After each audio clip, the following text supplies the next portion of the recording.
I was a liar, a cheater, a manipulator, an overseller, and a back-end seller at times in my life with the intention of being a good person. I can still say I was a good son, a good father, a good husband at times, but there was times when I was at these deficiencies of my potential. So it's really fun to know that you've disempowered anyone that wants to have attacks on you, because when someone does say, hey, dude, I heard you were an overseller or you were a liar. Yeah, you're right. I was.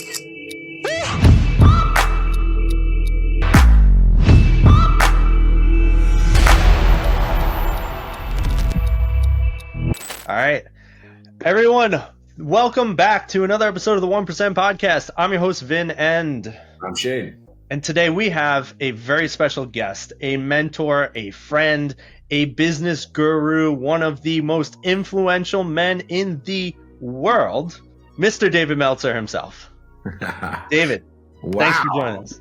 I am blessed to have both of you as friends and mentees in my mission of empowering over 1 billion people to be happy. Is to find 1,000 people like Shane Riggs and Vin Infante that I know will empower 1,000 to empower 1,000. So you guys, this is a blessing to be part of the 1%. And I can't wait to hopefully enlighten, empower, inspire your community with some of the life lessons, dummy tax that I've paid over the years. So thanks for having me and giving me this opportunity. We have no doubt you will over-deliver, and we are so excited to have you here. Shane, why don't you kick us off? I would love to throw the ball to you because I feel like I always run these things.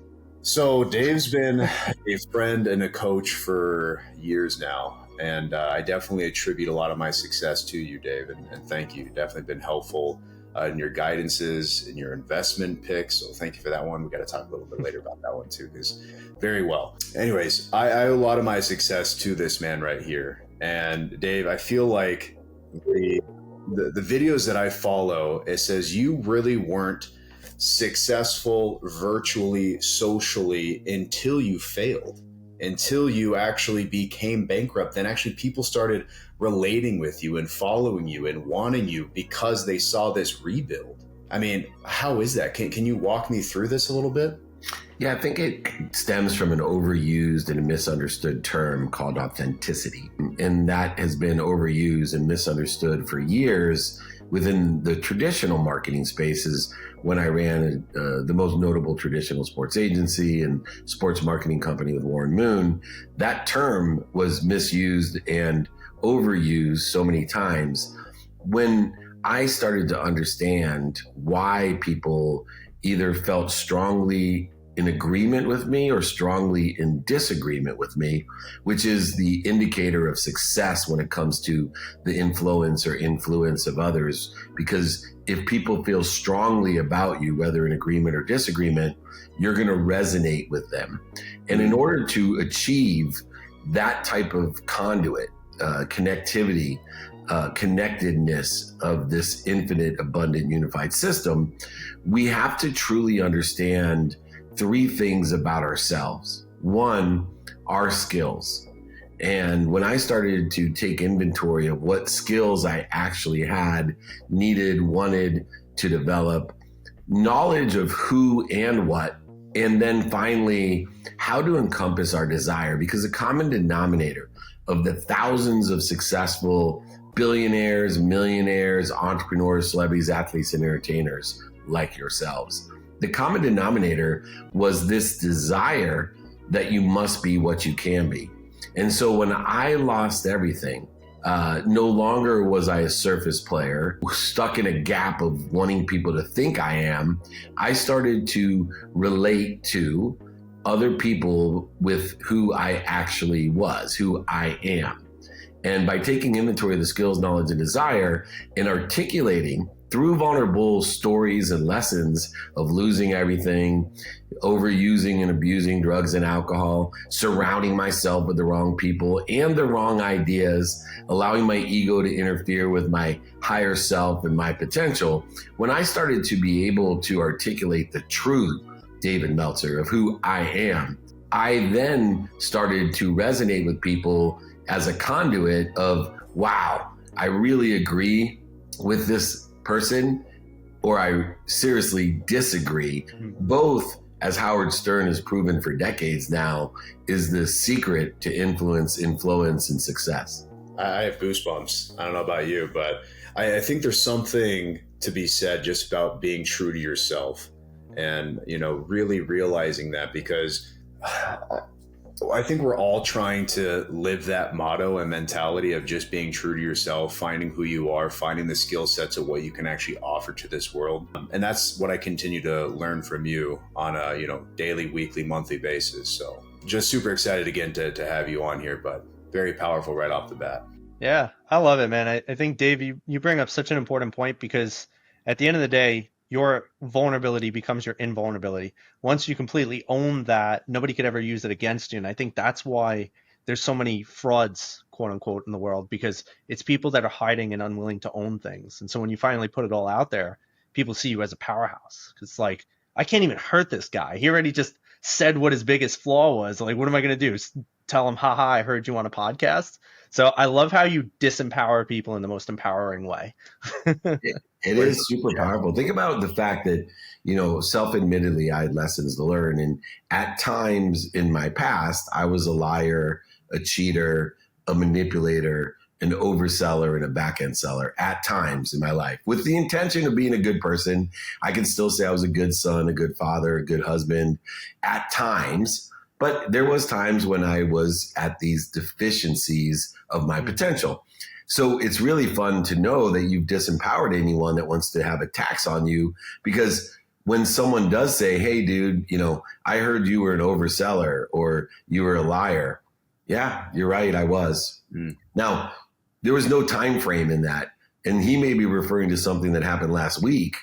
But meanwhile, you protected your future lying as well. Now, I obviously only spend minutes and moments with those deficiencies because I have created systems. I like to put things into context. One of the greatest, newest revelations, even since we've last coached in our sessions, all three of us, the revelation that we personally are learning these same things again and again. The revelation of that it's still happening.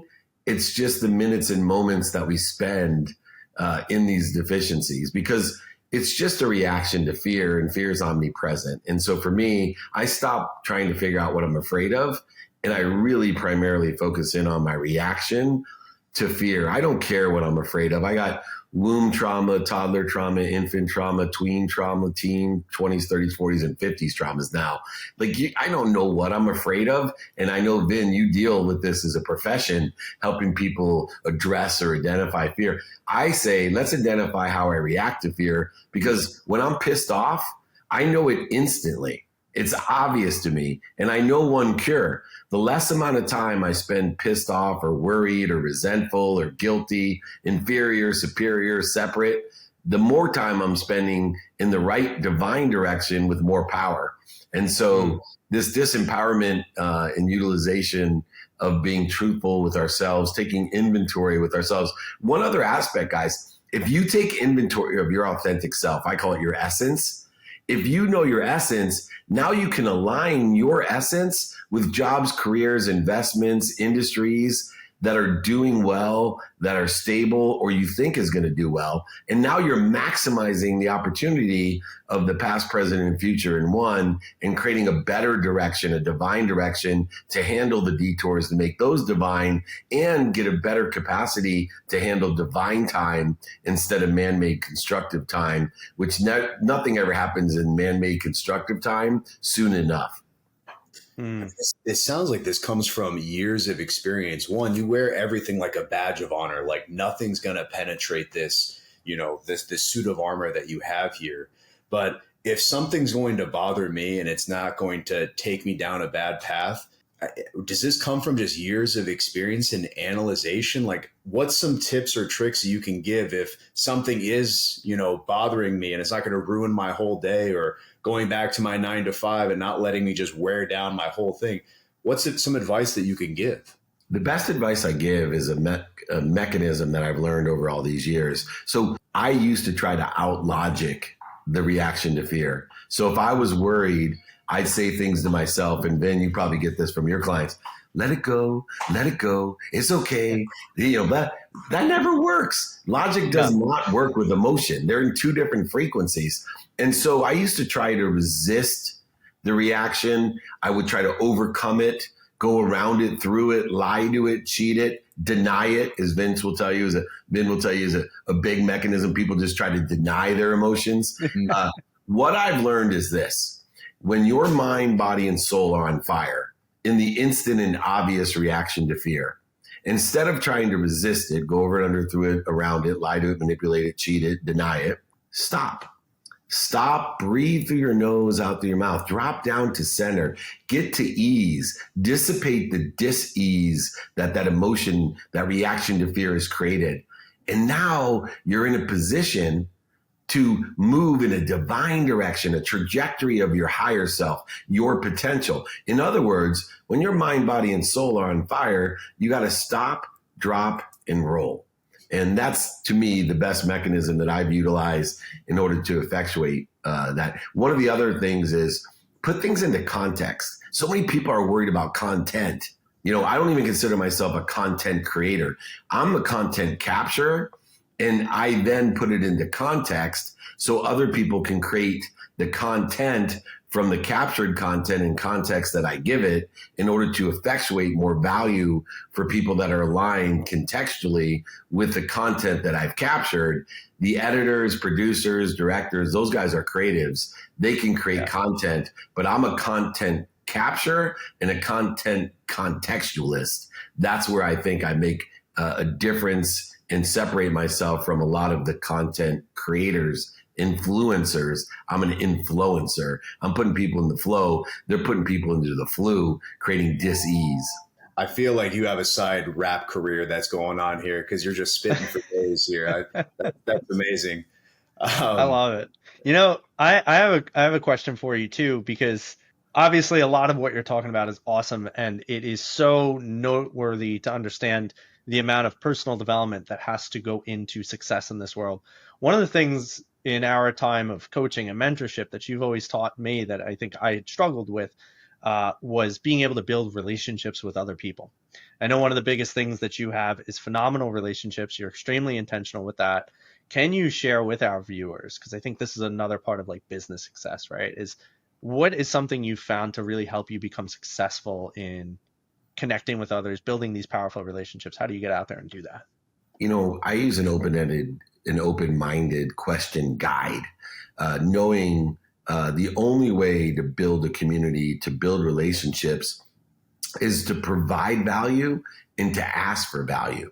And value can only be derived in two ways: giving people more of what they like, or taking away some, if not all, of what they don't like. That's the only, I know there's billions of dollars spent from a whole bunch of gurus out there about how to sell value and quantitative and articulate and qualify value. But there's only two values in the world. You give someone more of what they like, or you take away some, if not all, of what they don't like, and you've provided them value. So I've created an open-minded, open-ended question template that, number one, distinguishes the biggest deterrent from trying to add value to people or to create these relationships that you discussed. And a closed mind is almost impossible to re-engineer. So why waste time trying to re-engineer a closed mind? Start the process with figuring out whether or not someone has an open mind. And everybody has an open mind at a certain amount of time. In fact, I always say that a person who has a closed mind the majority of the time, when you catch them with an open mind, you're in the gold round, because they don't have many options or opportunities or choices, because they normally walk around with a closed mind. You just got lucky and caught them with an open mind. Now they're more apt to do what you say. People like us three that have so many options, opportunities, and touches of favor because we have open minds, we're great to talk to and use the open-ended question template with. But now you're stuck in a prioritization game because we have so many options, because we're open-minded so much of the time that actually becomes a detriment. But nonetheless, you don't want to waste your time on a closed mind. And so I institute the 3-no rule to make sure I give a chance to someone to catch them at the right time, emotion, or value when they have an open mind. But once I do, I have a very simple template, which I'm glad to send to your whole community. Just email me, David at dmeltzer.com. And it basically says this: what are you doing today pertaining to virtual assistants? What are you doing today pertaining to psychotherapy? What do you know about psychotherapy? Have you ever experienced it? What do you know about virtual assistants? Have you ever, and then listening for the value of how you can add to what they like or take away what they don't like, you can then come up with a valuable transition statement that would it help you if, and in a form of a question, by the way, not as a pre-assumptive close, but in a form of a question, would it help you if I was able to do this for you? Would it help you if I did this? And do you know anyone that can help me? So utilizing an open-minded, open-ended question template in order to facilitate at its simplest form the value that people want to bond with, to create a relationship with of value based upon a defined purpose of that intentionality you talked about, Ben. I'm one of the more intentional people. I do say, think, feel, and believe aligned with the value of providing people more of what they like or taking away some, if not all, of what they don't like. And this contextual template has assisted thousands of people in facilitation of value. Now the only thing that's left over is to be able to practice articulating the quantitative value to exceed what you're going to ask for. And now you have a mathematical equation of success.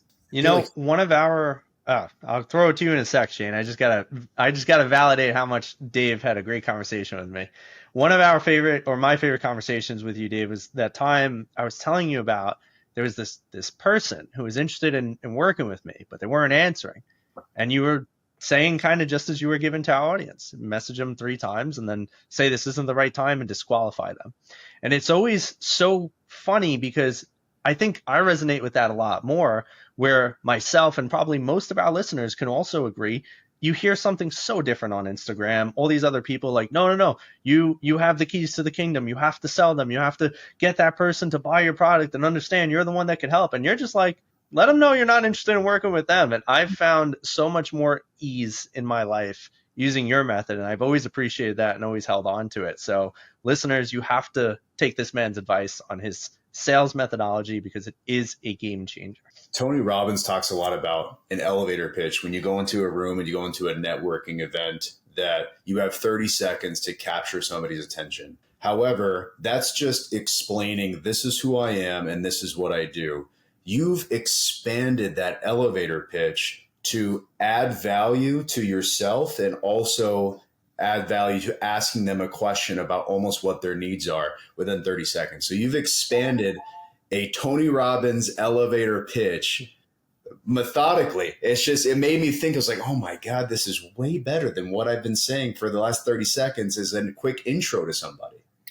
Yeah, you actually obtain the same goals. And obviously I'm a student of Tony's and a friend of Tony's now as I grew up and became more mature with my community and brand.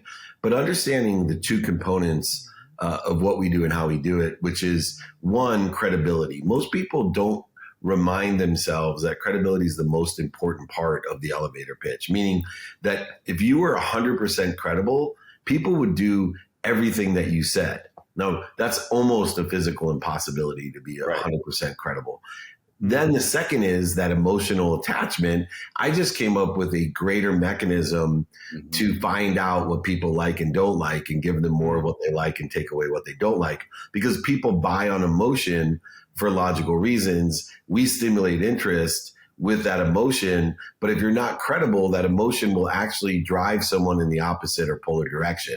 So you need to combine some high percentage of credibility in a very short amount of time with the emotional connection or attachment of value and the open-minded, open-ended question guide. Remember, credibility is a lot easier to obtain from an open mind than a closed mind, because a closed mind is only looking to discredit you, where an open mind is way more valuable in the context of it will give you credibility almost instantly. And then it's up to you to provide value with the emotional connection. Now you're just using the capability that you have, product, service, or solution that you have as an arsenal to increase credibility and increase value through emotional connection. It's a very simple formula that puts things into context aligned with a defined purpose, an intentional approach of what I call a divine direction of where you want to be or better. And when you're in divinity, when you're in divine direction, all the detours become divine. So instead of being punishment, and create resistance, they become protection, promotion, acceleration, and love. And now it allows you to do the greatest contextual thing, which is to reconcile our impatience of man-made constructive time, that we need to get everything done today, that it's not happening fast enough, with the faith and wisdom to shorten the distance that divine time allows us to reveal with the outcomes that we want or better. And this formula of divinity, of the idea that wisdom and faith shortens the distance of resistance, allows for a more abundant and infinite way to live our lives with more than enough of everything for everyone, including time, emotion, and value. You know, Dave, I wish we had 5 hours on this podcast. And, you know, just because I just want to pick your brain as much as possible. But the question we like to ask everybody here is the 1%. What does the 1% mean to you? Is it lifestyle? Is it spiritually? Is it money? Is it success? What does being in the 1% mean to you? It's the empty mile. You know, one of the frustrations I have of mentoring, coaching, and teaching now millions of people through all the different facets of what I do is that people get confused about the 1%. They think the 1% lives in the extra mile. And for me, the extra mile is, you know, hey, Dad, I studied Spanish 16 hours on Saturday. I went the extra mile. Why didn't I get an A on the test?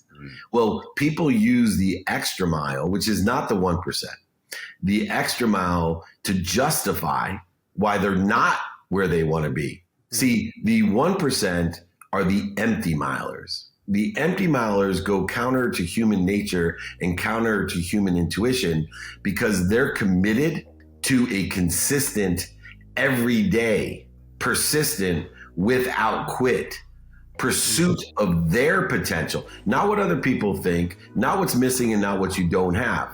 You see, if you are committed every day to what you want, even if you don't like it and don't love it, or other people don't like it or don't love it, and if you're committed to that consistent, persistent pursuit every single day, life will tell you all its secrets. It'll give you its cheat codes. It'll put you into the 1%. It will create an empty mile, the last mile. And so those kids out there that are studying Spanish 15 minutes a day, although they will put far less than 15 hours into studying for that exam, they will be the ones who end up in the 1 percentile, the first percent, the A+ in the class. Not by going the extra mile 15 hours a day. And for those people out there that are spending a minimum amount of time on their health, a minimum amount of time with their family, a minimum amount of time on their finance, a minimum amount of time studying time or relativity and relationships every day, a minimum amount of time sleeping intentionally, 7 hours a day for me, minimum. Although it will only the sleep plus maybe 3.5 hours every day, 7 days a week, committed to consistent, persistent pursuit.